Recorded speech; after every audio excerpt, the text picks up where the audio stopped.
ngayon, bukas, at magpakailanman. Yung bulaklak na yan, parang pag-ibig ko para sa'yo. Tatagal, hindi malalanta. Pangako, magiging mabuting asawa ko. Promise? Mga hayop kayo, mga malandi kayo, malandi kang babae! Chris, ano ba? Ayan! Dinala kita dito sa Leyte para ilayo dyan sa asawa mo. Brenda, nagbago naman na si Tonyo eh. Eh, ang demonyo hindi nagbabago. Yung kalabaw nung isang araw, binenta mo rin. Ano bang susunod? Kami ng anak mo, ako? Pakinabangan na natin. Eto, tinan mo, magbabayad naman ng maayos to eh. Gusto ko ng tikman. Bakit mo ibibenta yung sarili mong asawa? Pero kaysa pa... Horrible, napakabastos mo! Ayoko!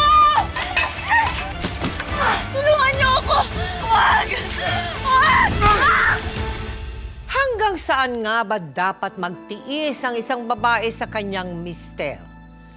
Tama bang isakripisyo ang sariling dangal at kaligtasan sa ngalan ng kautosang babae laging magpasakop sa iyong asawa?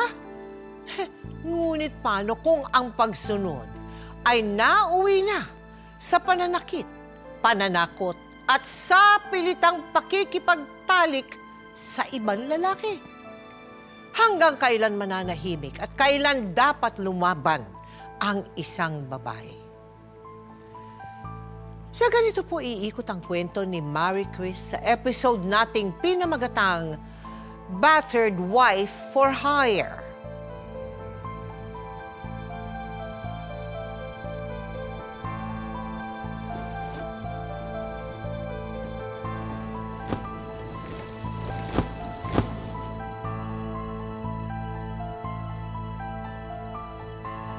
Marie Chris, bilisan mo dyan. Gutom na kuya mo. Tapos, sunduin mo na rin si Diego sa school, ha? Saka yung, yung pala, yung sapatos ni Tricia, saan mo nilagay? Eto po. Nilaban ko na po. Ito po. Nilaban mo? Alam mo namang hindi pwede to sa washing machine. Ano ka ba? Nilagay mo pa sa washing machine? Saka alam mong leather to. Ano ba naman, Marie Chris? Sorry po. Simpleng-simple na lang yung mga gagawin mo dito sa bahay. Hindi mo pa magawa ng maayos. Ha? Ganyan ba kaliit yung utak mo? Ganyan ba kaliit yung utak mo? Wala naman po akong sinasahod dito. Ano? Ano sinabi mo? Ate kasi, 2 taon na po ako nagtatrabaho dito. Ang sabi niyo po sa akin dati, tutulungan niyo po ako makapag-college kapalit po ng pagiging kasambahay at pag-aalaga ng mga anak ninyo. Pero hanggang ngayon po, hindi pa rin po ako nakakapag-enroll. 2 taon na po akong walang tigil na nagtatrabaho dito pero kahit piso po na sweldo, wala po kayong binibigay sa akin. Eh kung kaya singiling kita sa pagkain mo, ha? Pasalamat ka nga eh. Kinupkup pa kita dito sa Maynila. Ha? Tapos ngayon, ano? Susumbatan mo pa ako? Ate, hindi naman po ako nanunumbat. Kung ayaw mo na rito, lumayas ka! Hindi kita pinipilit na tumira dito! Buisit! Nilaban! Pukutin na ito, ang liit-liit! Buisit!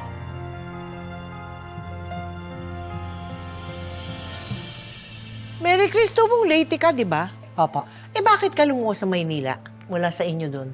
Pangako po ng pinsan ko na pag-aralin ako tsaka sa kagustuhan ko rin pong magtapos.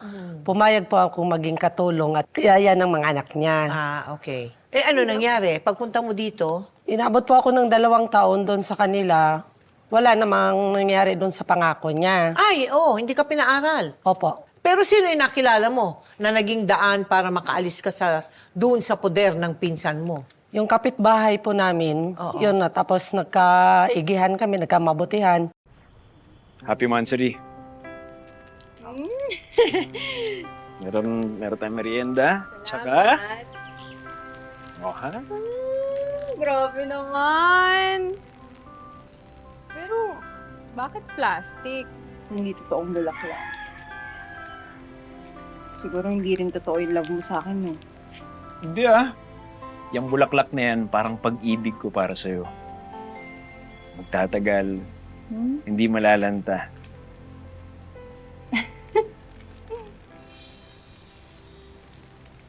Ano nga pala plano mo ngayon?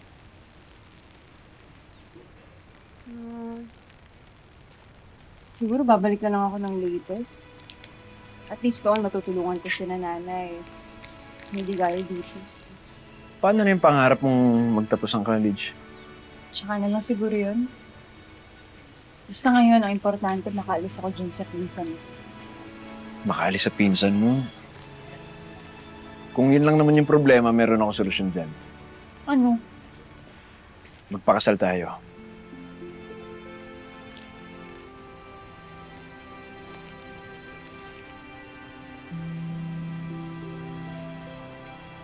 Pag nagpakasal tayo, pwede ka na tumira sa akin. Pangako, magiging mabuting asawa ko. Promise? Promise. Nasa harap nga tayo ni Lord, oh.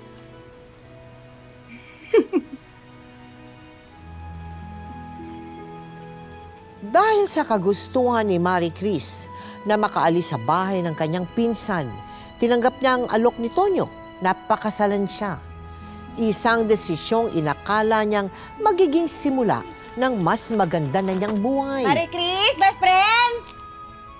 Best friend! Parang ninong Brenda mo yun ah. Best friend! Saglit lang ah. Hi, best friend! Basta!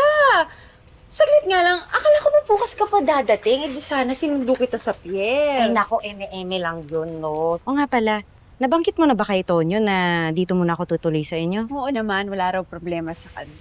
Ay nako, ang bait-bait naman pala ng asawa. Alam mo, tara pumasok tayo kasi ang init dito. Tara. Pwede may ilapag dito yung bag mo. Ay, ito pala, pasal. Naku, salamat. Nag-abala ka pa, hindi naman kailangan. Oh, Ako, ano naman si Patrick? yes! Oo, siya na yan. Bless ka sa ninang mo. Laki niya na, di ba? Magna-9 na yan sa susunod na buwan. Bilis, no? Magbibinata na. Eh, kailan niyo susundan ni Tonyo?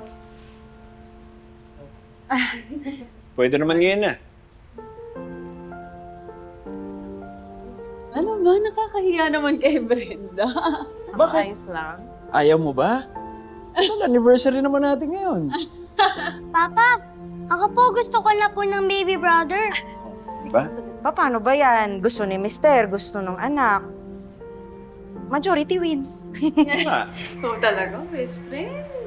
Isa nga pala, may regalo nga pala ako sa'yo. Sige, nagkaroon mo na isama ko. Kapano? Ako ka lang dyan ah. Mahalo. Oo talaga. Meron pa, sandali. Ikaw talaga. Di ba sabi ko sa'yo, huwag mo na akong regaluhan. Okay lang naman eh. Ano ko ba naman, dati nga buwan-buwan kitang nireregaluhan eh. Tsaka mura lang naman yan. Anniversary naman natin.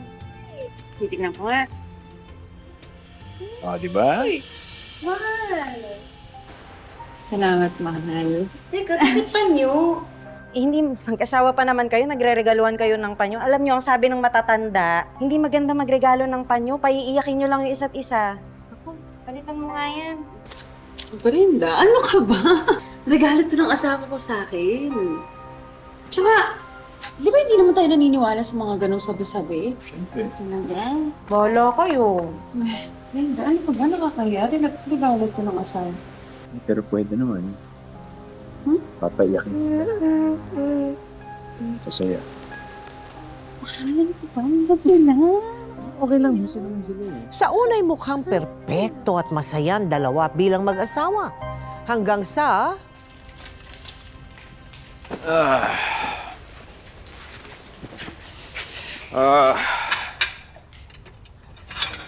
Ano ba to?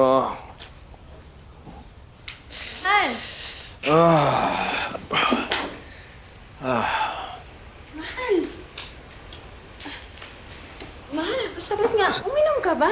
Ano Nangyari? Bumakuhawakan. Tanggal ako sa trabaho.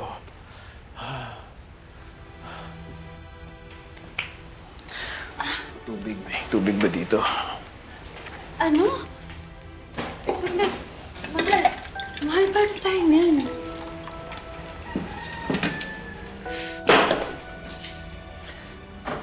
Paano tayo niyan? Yun ang una mong tatanungin sa akin? Hindi mo man lang ako kakamustahin. Mahal, hindi.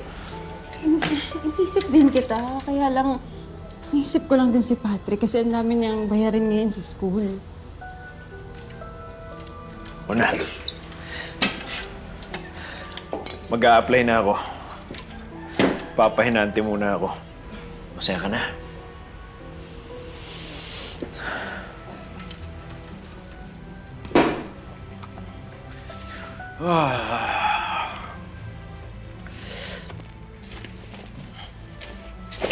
Ito, Saan ka pupunta? lalabas. Sa kalendarya na lang ako kakain. Baka mas malambing pa yung tindera doon. Simula nang mawala ng trabaho si Tonyo, nagsimula na itong malulong sa alak at tuluyan nang nag-iba ang pakikitungo nito kay Marie Chris. Di nagkaroon nga po kami ng diskusyon tapos Hindi lasing nga na ano po nga siya. diskusyon yun. Yung about po sa problema namin sa bahay, yung kunyari bayaran, yung mga bill na ganun, Oo. dapat pag-usapan namin yan. Hindi man doon man siya sa barkada niya tapos pag uuwi sa bahay, lasing na.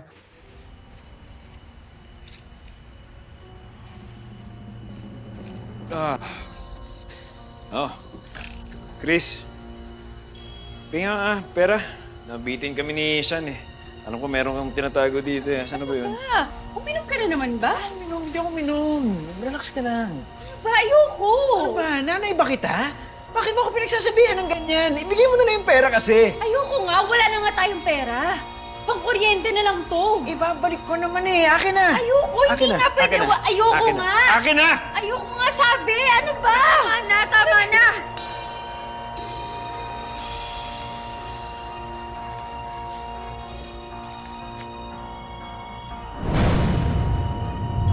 Ito naman pala eh.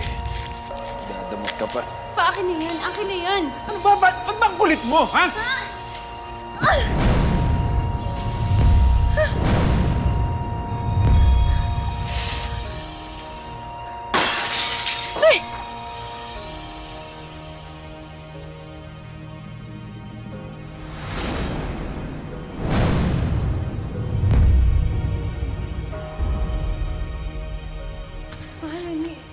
Tarantado mo talaga. Hindi ko sinasadya. Tarantado mo. Hindi ko sinasadya. Ha? Malabang ka na ngayon. Sumobra ka na, ha? Sumobra ka na. Ha?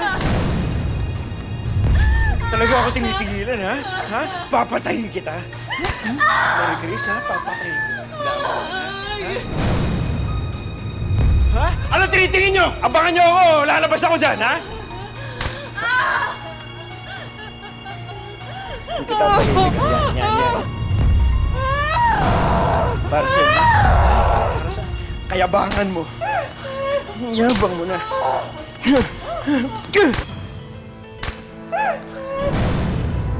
Yabang mo na. Best friend! Ano nangyayari? Best friend! Tabi! Sumusobra ka na, ha? Sumusobra ka na. Nagmamebas sa... Tigilan mo yan!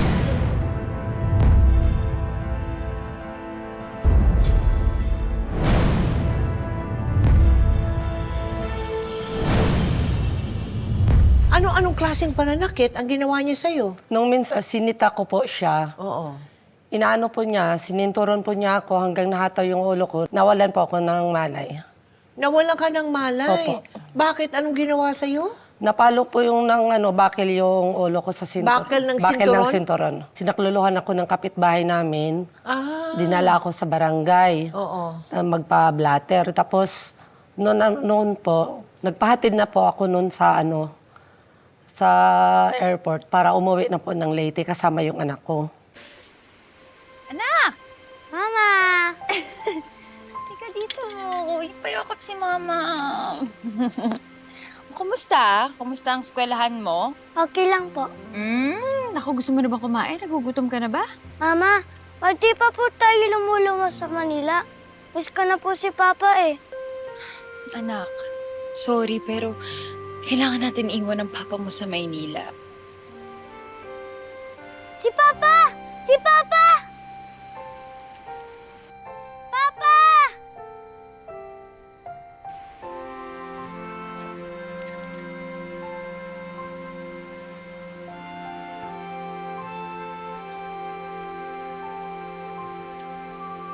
Mahal, patawarin mo sana ako.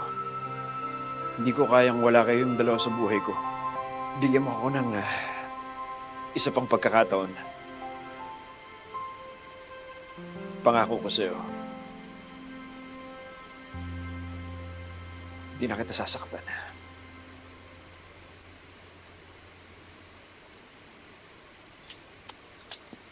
Papa, dito ka na lang po. Huwag ka na pong aalis.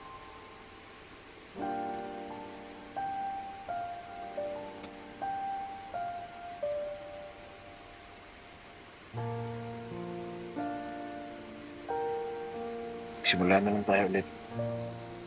Maglulungan ako sa bangko. Tapos na magnegosyo tayo. Basta, pangako mo sa akin na babago ka na. Ako naman. Alam mo, nung iniwan niyo ako ni Patrick sa Manila, naisip ko na hindi ko kaya nang wala kayo sa buhay ko. Nung nasaktan kita, nasaktan ko rin yung sarili ko. Kaya sana, tawarin mo na ako. Sa tingin mo ba kaya ko magtanim ng sama ng loob sa'yo? Kasi kung mahal mo, mas mahal kita. Bakit? Kasi hindi ko alam. Kasi mahal kita. Kaya pinapatawad na kita. Tama ka. Simula tayo ulit. Talaga? Mm. Para sa'yo. Salamat.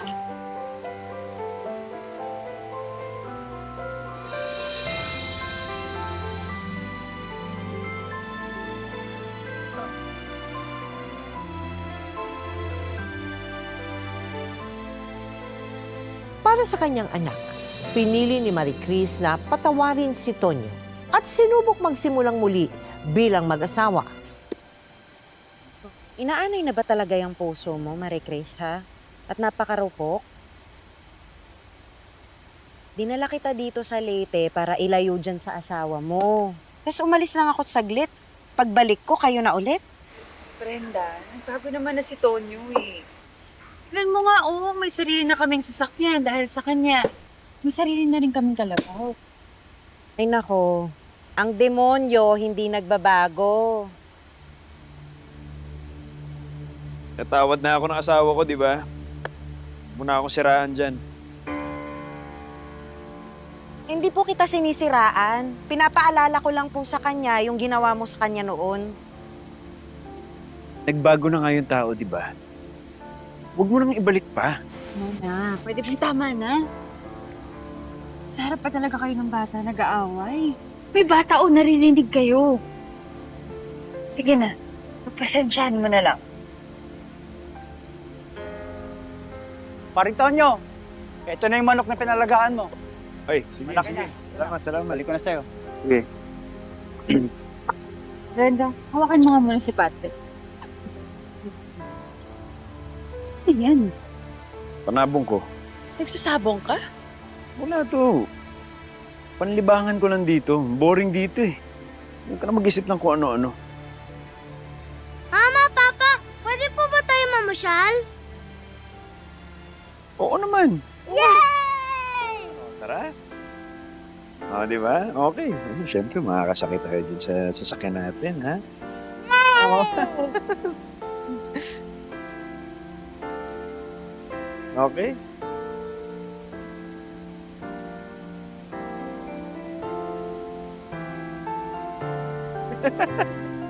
Okay. Ready ka na? Tara. Oo, di ba?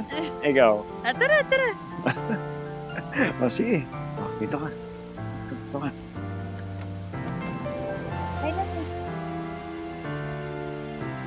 Dito tayo.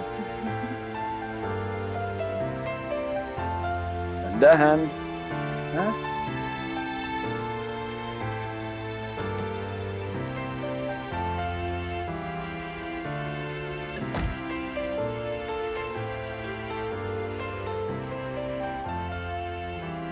Ngunit kung akala ni Marie Chris ay nagsimula ng magbago ang kanyang asawa, panibagong red flag na naman pala ang makikita at mararanasan niya rito. Mapit ka lang, akong bahala sa'yo. Oh, ito mo. Oh. Alalayan mo. Oh, yeah. Sandali, yeah. Oh. Wala, pahulag pa tayo. Oh. Di ba? Sabi ko sa'yo, akong bahala sa'yo eh. Sabi ko na nga ba eh, mga hayop kayo, mga malandi ka babae! Marie Chris, ano ba? Babae ka, kakalbuhin kita! Marie Chris! Ano ba? Binawa ko! Tumigil ka, Marie Chris! Hindi ka ba nahihiya? Ay, kung malandi ka, kitang-kita. Tama na. Mahiya ka naman. Ikaw ba talaga matapang ako? Mahihiya? Ano bang iniisip mo? Nakikipagkaibigan lang ako dito. Oh. Tatanga-tanga ka talaga. Palibasa, nilaso na ni Brenda yung utak mo. Anong kaibigan? Kitang-kita kung paano kayo maglandian ng babae yan. Alam mo, kakalbuhin kitang babae ka. Kitang-kita kung paano kayo maglandian ng babae yan. Alam mo, kakalbuhin kitang babae ka. Ayaw mo talaga tumigil. Ayan. Ayaw mo talaga tumigil, ha? Nangyaya ka talaga. Napahiya mo ako dito, ha? Yan talaga, ha? Yeah! Pinapahiya mo ako dito, ha? Yan para sa'yo. Para sa'yo. Nakapag-loan na kami ng sa bangko para puhunan namin sa pagsasaka. Oo. Tapos nung lumago na yung pananim namin, nakabili na kami ng kalabaw, yun pala, bumili siya din ng baril without my knowledge. Tapos nung yung pagsasabong niya, pag-iinom, hanggang ng babae na rin po.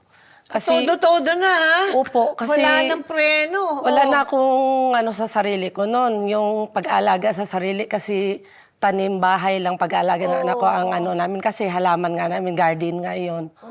Ayun, wala na akong time sa sarili. Kaya, siyempre, may pera na po kami noon. Nakapag-ipon na. Kaya nasustentuhan na niya yung luho niya hanggang pambabae na po. Oo. Kasi maamoy lupa na raw ako.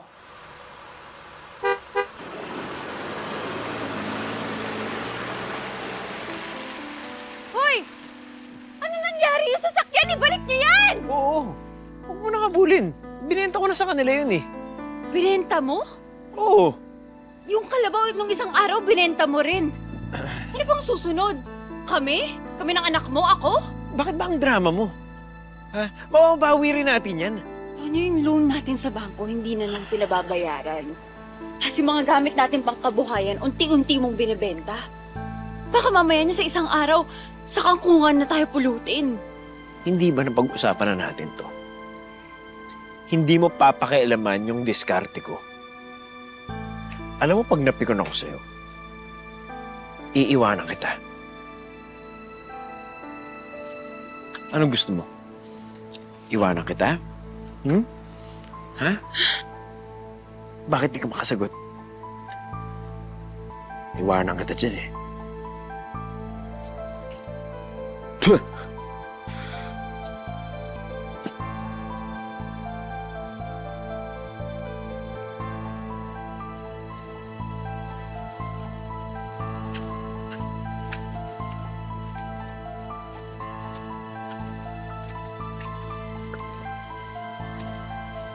At sa paglipas ng ilang araw, lalong nakita ni Chris ang mas lumala pang tunay na kulay ng kanyang asawa. Para magkaroon sila ng panggasto sa pang-araw-araw na pangangailangan, pinili ni Marie Chris na dumoble kayod sa paglalako ng mga ani nila sa palayan.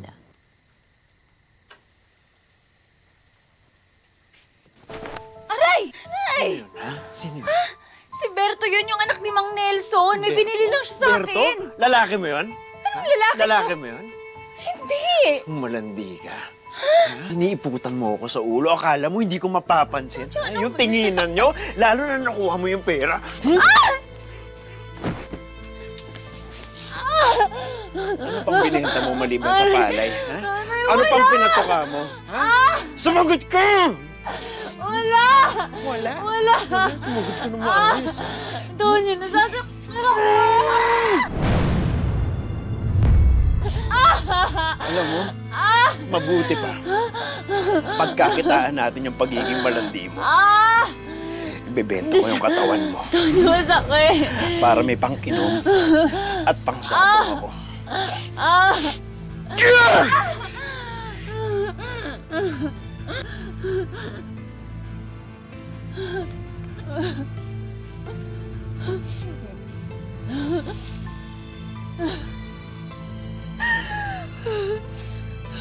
Totoo ba na umabot pa sa puntong tinutukan ka ng baril? Opo. Bakit daw siya tinututukan. bumili ng baril pala? Sabi niya, self-protection daw po kasi nagkaroon na ng maraming nagagalit sa kanya dahil sa ugali nga niya pag nalasing. Tapos, nung umuwi siya nalasing, sinita ko kasi sabi ko, ang ingay mo, yung tulog ng bata. Nagalit man siya, inano niya yung baril, tinututukan ako. Tapos nung pinapaputok pa nga niya para... Pinaputok niya? Opo, pinapaputok ko po. Natakot ako noon. Kaya mula noon, hindi lang yun nagtapos. Every other night, mga ganun ang eksena. Tago na lang kami na anak, takbo na lang kami kahit hating gabi. Takbo na lang kami doon, tago kami sa damuhan para hindi kami mabaril. Kasi wala na siya sa wisyo niya eh. Ano yung sukdulang pambabastos na ginawa sa iyo ng iyong pagkababae? Sa iyong pagkatao? Noong po, kasi naglalako din po ako ng bibingka, parang tulong ko na lang po sa kanya, yung para may kita din po ako. Nandun na nga yung pagsiselos niya, nakita niya na may customer akong lalaki na bumili. Siyempre naman po, pag naglalako tayo, lalaki o babae ang bibili sa atin. Oo. Tapos nung nakita niya, iniisip niya na lalaki ko yun, binibenta ko raw ang bibingka ko. Kaya, anuhin na lang daw niya. Yung gawin na lang daw akong for her para ganun din naman daw, binibenta naman daw yung bibingka ko. So anong ginawa niya sa'yo? Nag-ano na rin pala siya ng customer. Tinutuo niya yun? Opo, tinutotoo po niya. Ay, naku, Marie Chris. Hindi ko alam kung yung asawa mo ay pinaglihi kay Satanas o siya mismo si Satanas. Naku, bes, huwag ka na magpakatanga. Brenda, tanga na kung tanga. Pero kung kailangan kong gawin to para maging buo yung pamilya ko, sige na, ako na yung pinakatangang babae sa mundo. Okay, sige, tanga ka nga. O siya na, uwi na muna ako. Sige ah. Sige.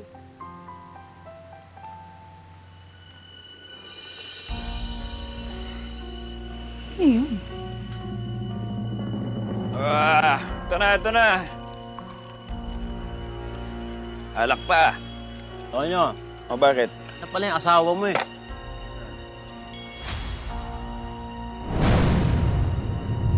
Tonyo, ano to? Ano to, ha? Ano yan? Nakalagay dito? Pokpok for hire? Anong karatula yan? Karatula sinasabi mo, maglalandi ka na rin naman. Pakinabangan na natin, di ba? Eto, tinan mo, magbabayad naman ng maayos to eh. Gusto ko ng tikman. Halika, doon na kayo sa kwarto. Ayoko, ano ba? Bitawan mo ko! Sarili mong asawa, ibebenta mo? Aray ko! Bitawan mo nga ako! Bitawan mo ako! Ano ikaw, ha? Babayaran ka na. Nag-aarte ka pa dyan? May ano to? Alam ko ba nakausap na yung asawa mo? Oo, nag-usap na kami, payag to. Hindi ako payag! Payag ka rin. Bahala ka dyan. Bitawan mo ako! Ano mo ginawa? Bitawan mo ako! Ano mo ginawa mo?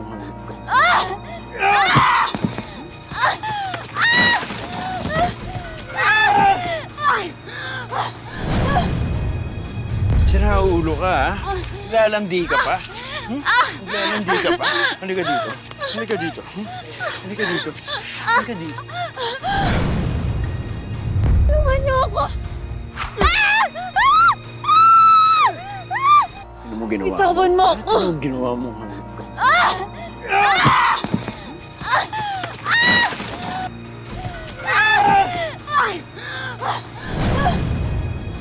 Sira ulo ka, ha? Lalandi ka pa? Lalandi ka pa? Halika dito. Halika dito. Halika dito. Halika dito. Tulungan niyo ako! Tulong!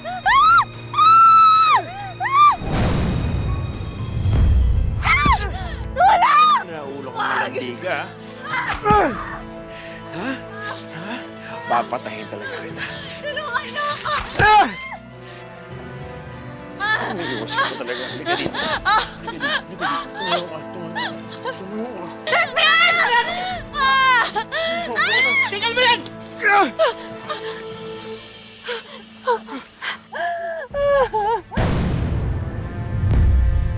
Tawan niyo ako. Patawarin mo ako. Sinapian lang ako. Mahal! Mahal! Sorry. Hindi ko sinasadya. Sinapian lang talaga ako. Hindi ko mapigilan sarili ko. Nakainom lang. Dali niyo na yan! Layo mo yan! Mahal!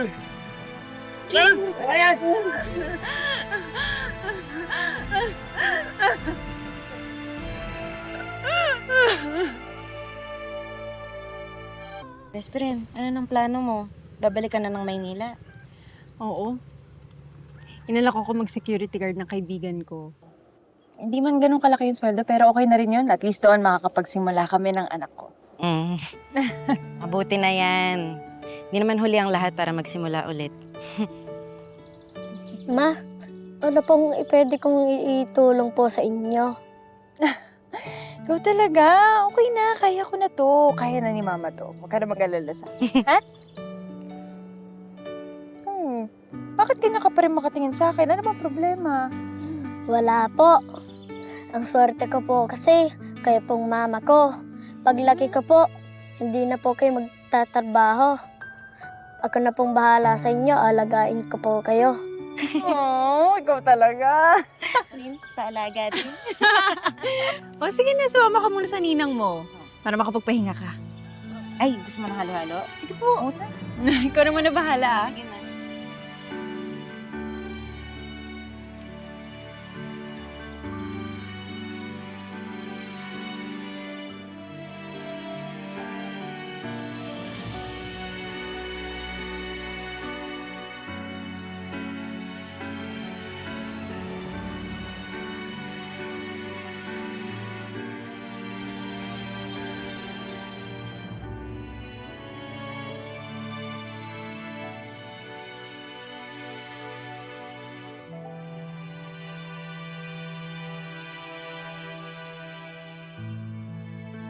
Paano ka nakapag-umpisa ulit ang panibagong buhay mo matapos nung gawin yun sa iyo? Yung pinasukan ko po noon na yung nangako sa aking pag-aralin Yung ako. pinsan mo, okay. Opo. Tinulungan po niya akong makapasok ng trabaho at maging gwardiya, lady guard po. Lady guard. Tapos, kaya noon, pinagsumikapan ko po na pag-iigyan ng trabaho ko. Tinaguyod ko po yung anak ko hanggang makapagtapos po siya ng college. Nakatapos naman Opo, siya. sa kursong BSHRM po. Okay. So, ang anak mo tapos na ngayon? Opo. Aba, okay mula noon hanggang ngayon, hindi na kayo nagkita nung asawa mo? Hindi na po kasi hindi ko kayang makipagharap sa Takot kanya. ka na, no? Takot na Hindi takot sa ka na. takot, Tita Millie. Yung galit. Galit. Akala ko nga po napatawad ko na siya Oo. kasi ika nga ng mga kapatid ko, hindi ka magkaroon ng peace of mind kung may galit ka. Matuto kang magpatawad, pero di ko pa po kaya eh. Kaya sabi ng anak ko, Mama, kaya mo na bang makipagharap kay Papa mo para mag-usap na kayo, may closure kayo. Sabi Buti ko na, kung closure yun, baka opening na naman yan. hindi po. Paulit-ulit mo pinatawad kaya Hindi na bumalik po na bumalik. mangyayari yun. Kasi yung trauma ko, nandun pa rin, hindi mawawala until now. Ano maipapayo mo sa mga misis? Ang masasabi ko lang, may papayo ko lang, hindi naman masama ang maghangad ng buong pamilya. Of course. Kaso lang po, kung nadidihado na tayo, yung dangal natin, yung kaligtasan natin na nanganganib na, bakit di po tayo lumapit sa mga kinauukulan? Para maisumbong po natin, masupil po, matigil po yung mga pang-aabusong ganon. Tsaka kung may pagkakataon na tumakas ka na. Kasi ika nga, yung may ako, Tita Mel, na the greatest love of all is to love yourself. Kaya yun po ang naging ko na, para makatakas doon, yun ang naging sandata ko, naging ko na tumakas doon Yun sa... ang talagang nagpapalakas ng loob mo. Opo. Sabi ko, paano nga ba ako magmahal kung sa sarili ko nga, napabayaan ko, di ko kayang mahalin. Oo, tama. Kaya yan lang pong may Mula noon, wala na kayong komunikasyon doon sa lalaki? Wala na po. Wala na. Yung anak mo? Sila lang po ang may Wala man akong problema kung may communication sila kasi mag-ama sila. Magkadugo pa rin sila kahit papaano. Nangyari ba na tinulungan ka niya sa pagpapalaki ng anak mo? Nagbigay ng sustento? Ay, wala po. Konting Mula suporta? nung nagkahiwalay kami. Talaga? Kasi ang niya, tinakas ko raw yung anak ko, panindigan ko. Aba? Yun Ay, po di ang bali wala niya. sa kanya pala na anak niya yun. Ayun na. Hindi, parang itinapon na lang sa'yo yung kanyang anak. Parang Ganon. naturingan lang siyang Jesus tatay. Maria Joseph. O, anong mensahe mo dyan sa mga single mother naman, no? Na nagtataguyod mag-isa yung kanilang mga anak. Sa mga single mother na gaya ko, hindi maging hadlang, naging single mother lang tayo. Kung may determinasyon tayo na may taguyod natin ang ating mga anak or anak sa pag-aaral nila hanggang mapagtapos natin sila sa pag-aaral, kaya natin yan. Lahat ng paraan bilang nanay, magagawa natin yan. Alang-alang sa magandang kinabukasan ng ating anak. Papa. Sa dulo, kung minsan, may ligaya din katulad mo na napagtapos mo na ang iyong anak. Opo. Yun, congratulations. Thank Ang you po. galing mo, Day, ha? Thank you po. Thank you so much. Thank you po.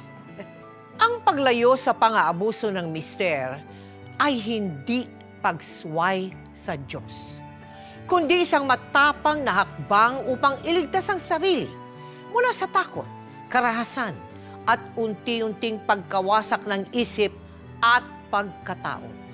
Kung ikaw o ang isang nakilala mo ay biktima ng karahasang dulot ng sariling mister o kinakasama, humingi ng tulong. Nariyan ang Women and Children Protection Desk at ang Philippine National Police Women and Children Protection Center na handang umaksyon laban sa klase ng pananakit at pang-aabuso. Kaya mga kamillennials ko, Gen Zs at Gen Alphas, lagi niyong tandaan, piliin mabuti ang inyong makakasama sa buhay. Ang tunay na pag-ibig, hindi nananakit, hindi nananakot, at hindi sumisira sa dangal ng taong dapat nitong mahalin ngayon, bukas, at magpakailanman.